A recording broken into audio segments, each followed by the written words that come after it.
Hello అందరికీ. Welcome back to another mini vlog అండి. స్టార్టింగే ఇలా కాలు చూపిస్తుంది అనుకోవద్దండి. ఎందుకంటే నేను చెప్పాను కదా పోయిన వీడియోలోనే ఏదైనా నేను సిన్సియర్‌గా స్టార్ట్ చేయాలన్నప్పుడు ఇట్లా అవుతుందని. అదేమైందంటే నా కాలు ఇలా బెనికిందనమాట. సో, అందుకే ఇంకా పీఓపీ ఏశారు. ఇంకా మేము 3 డేస్ ఇంట్లో కరెక్ట్‌గా పని చేయలేకపోతే దాని సిట్యుయేషన్ ఎలా ఉంటుందని చూపియడానికి ఇంకా ఇంట్లో ఎలాగుందో అలా చూపిచ్చాను మీకి. ఇంకా ఇదంతే చెరుకు అనమాట. మా ఆయన తెచ్చారు ఇంకా పిల్లలు తింటారనేసి.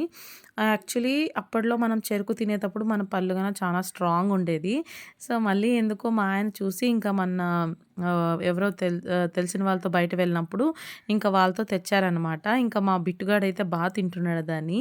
ఇంకా నా పని అయితే స్టార్ట్ చేసే ముందు ఇలా సాంగ్స్ అయితే పెట్టేసుకుందాం అనుకున్నాను.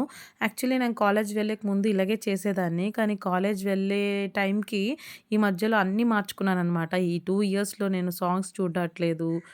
ఈ వేరేవి ఏమి పట్టించుకోవట్లేదు. ఆల్మోస్ట్ ముందు పని అయిపోయిందా, సరే ఇంక కాలేజ్ వెళ్ళిపోదామా అన్నట్లుగా ఉంటున్నాను. కానీ ఇప్పుడున్న సిట్యుయేషన్‌కి నాకు కాలు బాగోలేదు. కానీ నేను చేసుకుంటున్నాను నా పని. ఎందుకంటే మన పని మనం హుషారుగా చేసుకున్నప్పుడే కొంచెం యాక్టివ్‌గా ఉంటామని అనుకుంటున్నాను. ఎందుకంటే మన 3 డేస్ నేనింకా కాలు నొప్పి అని కూర్చునేసరికి ఇంట్లో పనులు కాలేదు. పిల్లలకి ఏమీ వండి పెట్టలేకపోయాను. ఎందుకంటే ఇంకా ఇంటికి వెళ్ళొచ్చు.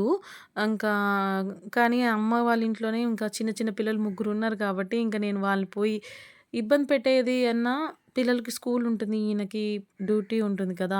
సో, దాని గురించని నేను అమ్మ వాళ్ళ ఇంటికి వెళ్ళలేదు. అమ్మ గాని అందుకే రాలేకపోతుంది. ఇంకా మా అత్తయ్య వాళ్ళకి మన 3 డేస్ వండి పెట్టారు. మళ్ళీ వాళ్ళకి నాకు ఇబ్బంది పెట్టడం నాకిష్టం లేదనమాట. ఎప్పటికైనా మనం మన పనులు మనమే చేసుకోవాల్సిందే.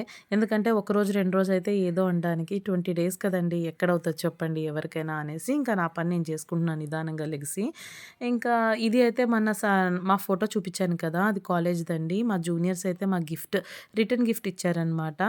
వాళ్ళు థీమ్ అయితే సంకల్ప్ అనేసి తీసుకున్నారనమాట. సో, తర్వాతయితే ఇప్పటి నుంచయితే నేను సీటెట్‌కి ప్రిపేర్ అవుతాను. ఇంకా దానికి ముందు మాకి కాలేజ్ ఎగ్జామ్స్ ఉందనమాట. ఫైనల్ సెమ్ ఎగ్జామ్స్ ఇంకా. ఇది అయిపోయిందంటే నాకింకా బీఏ అయిపోయినట్లే. సో, దానికోసం అయితే క్వెషన్ పేపర్ నేను సాల్వ్ చేసుకుంటున్నాను. నేను ప్రతిసారి క్వెషన్ పేపర్ సాల్వ్ చేసుకుంటాను. యాక్చువల్లీ సిలబస్ వైస్ చేస్తే చానా బావుంటది.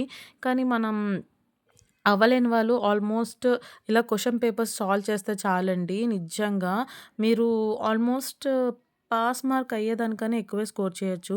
నా ఎక్స్‌పీరియన్స్‌గా చెప్తున్నాను. అంటే నేను మెయిన్‌లీ క్వెషన్ పేపర్‌లో మెయిన్ క్వెషన్సే రిపీటెడ్ అయింది కాకుండా క్వెషన్ పేపర్స్ అంతా నేను సాల్వ్ చేస్తాననమాట. సో, అందుకని నాకు ఈజీ అనిపిస్తది. అంతేనండి. Thank you for watching.